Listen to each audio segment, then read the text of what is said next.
Salam alaikum. Après avoir vu comment créer un contrôleur, des actions à l'intérieur du contrôleur et associer à ces actions des vues, bien sûr, en suivant les conventions d'ASP.NET MVC, donc dans les vidéos précédentes, nous allons voir maintenant comment injecter des données dans la vue depuis le contrôleur. Ça veut dire comment afficher des informations dans le code HTML qui provient de quoi? Du contrôleur, du code C#. D'accord? Je vais me baser sur l'exemple liste de stagiaires. Donc voilà mon contrôleur stagiaire. Et là, il contient une action appelée list. C'est une méthode qui renvoie un objet de type action result. Pour cela, nous renvoyons l'appel de la méthode view sans passer d'argument. Automatiquement, il va aller dans le dossier views. Il va chercher à l'intérieur de ce dossier un autre dossier qui s'appelle stagiaire. Voilà. D'accord. Et par la suite, il va chercher une vue qui a le nom de l'action. L'action c'est liste. Automatiquement, il va chercher cette vue. Nous avons déjà parlé de ça. Je vais l'appeler, par exemple, liste des stagiaires. La voilà. Avant de voir comment partager des données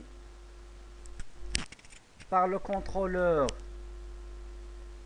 pour la vue, nous allons voir une chose importante, à savoir comment insérer du code C# à l'intérieur de la vue. La vue, c'est CSHTML. CSHTML, ça veut dire HTML, c'est clair. Donc, la vue est la fiche de code HTML. Le voilà.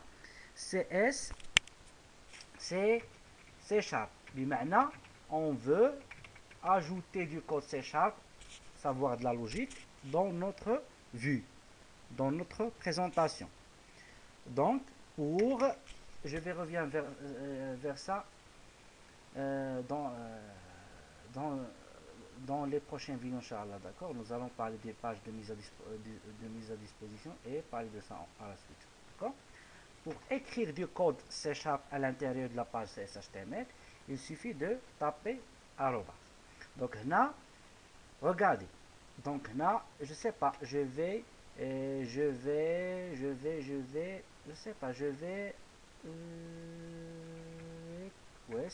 request.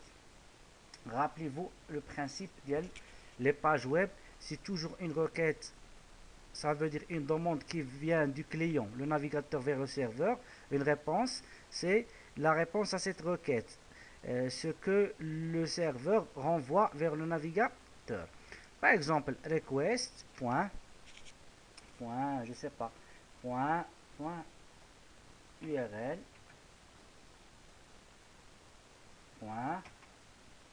toString. D'accord? C'est pas, je vais mettre un paragraphe. Ça, du code C#. Pourquoi? Regardez, si je reviens vers le contrôleur, je vais trouver l'objet request. Je vais trouver ses propriétés, je sais pas, toString. Donc voici, par exemple, la façon avec laquelle nous invoquons ce code dans la partie C#. Le même code, le voilà, on l'affiche directement dans la page HTML. Bon, ça ne sert à rien. J'avoue que ça ne sert à rien.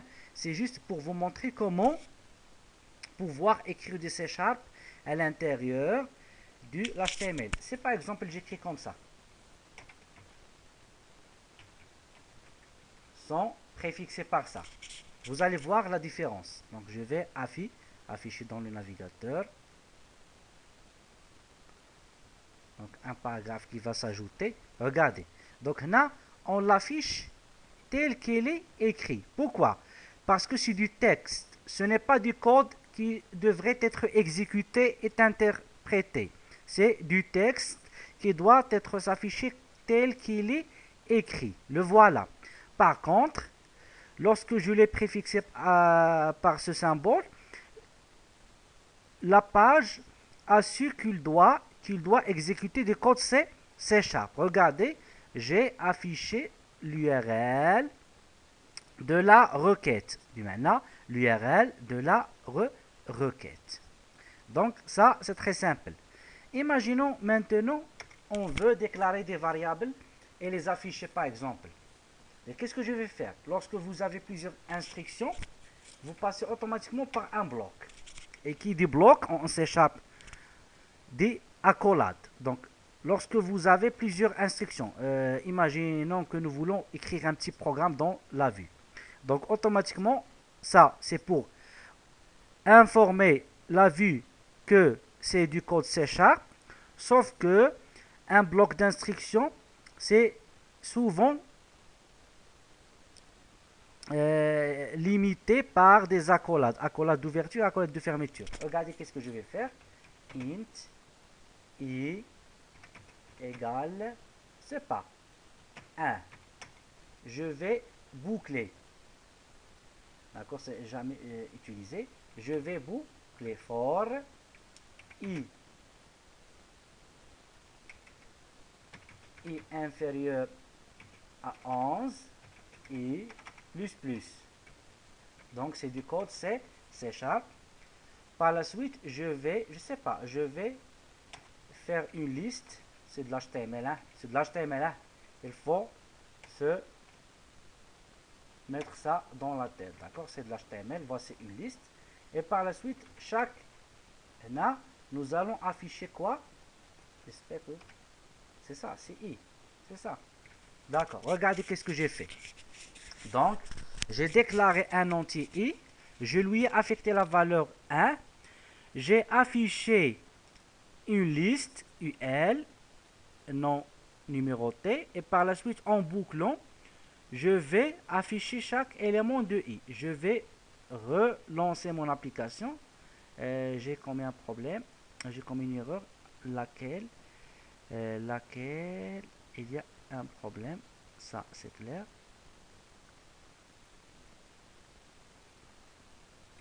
Il faut, voilà. Il faut, une fois, regardez, nous avons commencé le C#, nous avons écrit du C#, une fois nous avons écrit de l'HTML, la liaison avec du C# a été coupée. Pour recréer cette liaison, nous devrons préfixer ça par at, d'accord, arrobas, d'accord, je vais retester, regarder. Donc on a une liste qui contient 1, 2, 3. Je sais pas. Donc créons un autre code. Je sais pas. Donc on a un bloc. Je sais pas. Donc un bloc qui va afficher quoi? Qui va afficher, dans lequel nous allons déclarer int a égale 25.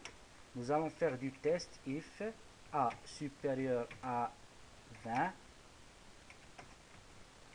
Nous allons afficher, je sais pas, strong, balise strong, a est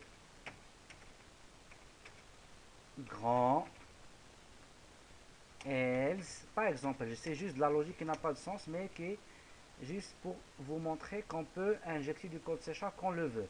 D'accord, else, balise U A et petit, je sais pas, A et petit. Je vais réafficher la page. Donc on me dit que A est grand. Pourquoi? Parce que j'ai A égale à 25. C'est A égale à 5. J'ai A et petit souligné. D'accord? Pour écrire du code C# dans la page CSHTML, dans la vue, dans la présentation, il faut se baser sur ça, d'accord? S'il s'agit d'une seule instruction, on n'a pas besoin d'accolades. Les accolades, ils servent lorsque nous avons un bloc d'instructions à exécuter. Je ne sais pas. Donc, on peut faire un autre exemple plus clair. Je vais supprimer tout ça. Pardon. Je vais créer une. Donc, c'est une table. D'accord. Par la suite, une table et la TR, TH. C'est juste un test. Donc, là, je ne sais pas. ID. Nom. Prénom.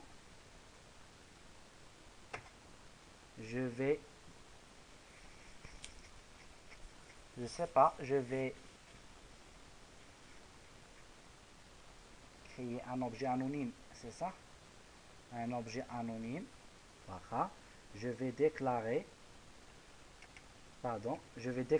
un bloc C#. Je vais créer un tableau var, c'est ça, t égale new object. C'est un tableau, une instruction.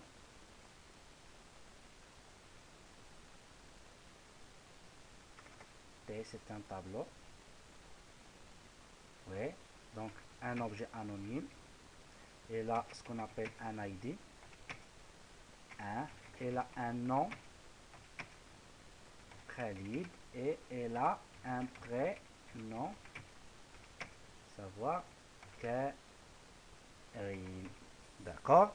Donc, je vais afficher, en fait, cette liste. Ce tableau contient, je ne sais pas, 3 personnes. 2,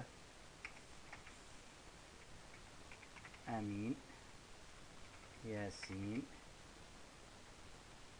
Kamel, Hicham. D'accord? 3 personnes. Voici mon tableau. Je vais maintenant boucler pour afficher les lignes de ce tableau. Donc là, je vais for each. Donc var item in quoi in t. C'est bon, c'est un tableau. Nous allons créer une ligne et chaque ligne, elle contient 3 TD. 2 et 3. Nous allons voir que item, on ne peut pas faire comme ça. Il n'y a pas de, c'est de l'HTML. Pourquoi? Parce qu'une fois on a écrit de l'HTML, la liaison avec du code C# a été coupée. Il faut, pour reprendre cette liaison, il faut préfixer par ça. Et puis, vous avez là l'autocomplétion. Et là, je pense, ID, nous allons voir. Item, ID, voilà. Donc, voilà.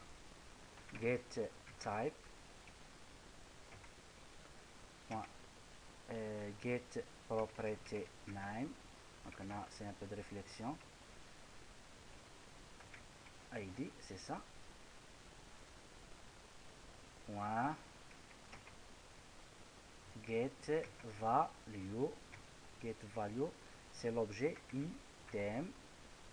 C'est ça. D'accord? Donc là, point to string. Nous allons voir si ça va marcher. Ce sont des objets anonymes. Donc c'est pas grave. Donc là, CTRL C, CTRL V, CTRL V. Les objets dans la classe est défini et en fait est défini au moment d'exécution. CTRL C, le nom.